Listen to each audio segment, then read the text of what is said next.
Imagina que pudieras dar vida a absolutamente cualquier cosa, desde una araña gigante a un ángel de 20 metros.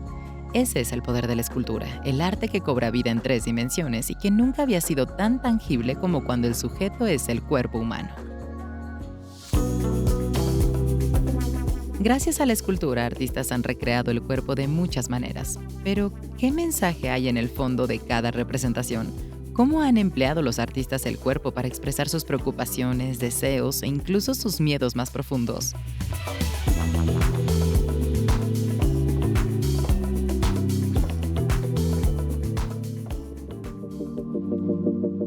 Esta es la Venus de Willendorf. Tiene más de 25.000 años y es una de las figuras Venus que se descubrieron en Europa. Pertenece al Paleolítico Superior. Existen varias teorías en torno a su creación. Algunos piensan que sus exagerados atributos sexuales apuntan a que era una deidad afrodisíaca de la fertilidad o la diosa madre. Pero, ¿qué cuenta la otra teoría? Se piensa que puede ser una autorrepresentación de las mujeres, ya que esa era la visión de sus cuerpos cuando se miraban desde arriba.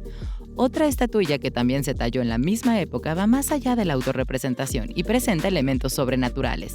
La escultura del hombre león tiene el cuerpo de un hombre y la cabeza de un león. De hecho, es la representación más antigua de un ser vivo que no existe físicamente. Los híbridos de humano y animal han sido característicos de civilizaciones antiguas en todo el mundo y solían estar relacionados con las creencias espirituales. La cultura olmeca, la primera civilización más importante de México, es conocida por sus esculturas de cabezas gigantes que llegan a pesar hasta 50 toneladas, pero lo que más caracterizaba su arte eran los hombres jaguar, concebidos como seres sobrenaturales o deidades que eran mitad hombre y mitad jaguar. Puede que una de las quimeras más conocidas hasta ahora sean Anubis, el dios de los muertos del antiguo Egipto, con cuerpo humano y cabeza de chacal.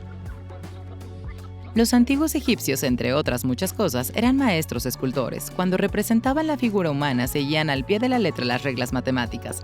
Los ángulos rectos le daban a la forma humana una apariencia poderosa y los sujetos miraban frontalmente para dirigirse a la vida eterna.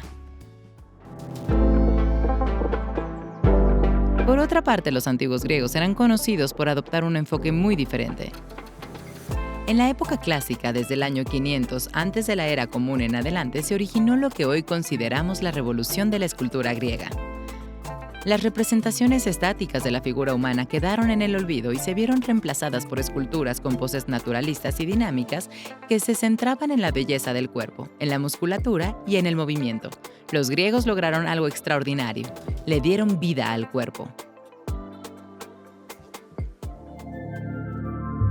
Tanto su talento como su perspectiva sirvieron de gran influencia para los artistas y escultores que les precedieron. Precisamente hubo una época en la que había tanta fascinación por la antigüedad clásica que dio lugar a un resurgimiento de dicho estilo. El Renacimiento volvía a poner al cuerpo en el centro del arte y de la escultura. La obra maestra de Miguel Ángel, David, tenía como prioridad el equilibrio, la armonía y la anatomía humana. Se puede apreciar en los detalles del cuerpo de David y en su postura de contrapposto, tan característico de ese estilo clásico. La escultura siguió desarrollándose y evolucionando durante siglos, desde la era de grandeza, excesos y abundancia del barroco, la alegría del rococó y el regreso a la antigüedad clásica durante el neoclasicismo. Pero a la mitad del siglo XX, la lúgubre sombra del conflicto sobre Europa dejó a su paso no solo una, sino 2 guerras mundiales. En el mundo del arte se buscaban formas de plasmar en sus obras la angustia y el miedo generalizados. Las esculturas esqueléticas debilitadas y distorsionadas de Giacometti son un reflejo de la ansiedad, incertidumbre y alienación de la posguerra, mientras que The Nuclear Victim Beach Girl de Colin Self transmite el creciente desasosiego por una posible guerra nuclear. Con la evolución de la tecnología y sobre todo con las redes sociales, nuestros cuerpos se han fotografiado, publicado, compartido y comentado por cientos, si no miles de seguidores, derivando en una sociedad que es muy consciente pero también crítica y preocupada por su imagen. Esta vez los escultores han tenido la oportunidad de contraatacar y en su lugar muestran cuerpos que no se ajustan a nuestra limitada conceptualización de la belleza.